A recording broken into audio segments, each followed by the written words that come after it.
Zdravím vás, priatelia, z múzea Petržalského opevnenia, ktoré vidíte za mnou. Od piatka sme sa pripravovali na túto situáciu, zatisňovali sme všetky otvory na bunkri. Celý víkend, sobotu až nedeľu do večera sme vynášali veci z interiéru, odvážali preč. Snažili sme sa zachrániť, čo sa dalo. V nedeľu v noci sme boli svedkom toho, ako sa 13 rokov našej roboty stráca vo vode. A už je to štvrtý deň, čo tu bojujeme s vodou, odčerpávame priesaky, stredáme sa tu deň, noc.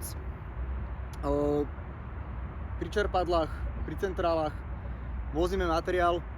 Je to celkom náročné. Najviac roboty nás aj tak ešte len čaká. Sú tu strašné škody, tie finálne uvidíme, až otvoríme bunker a až opadne voda.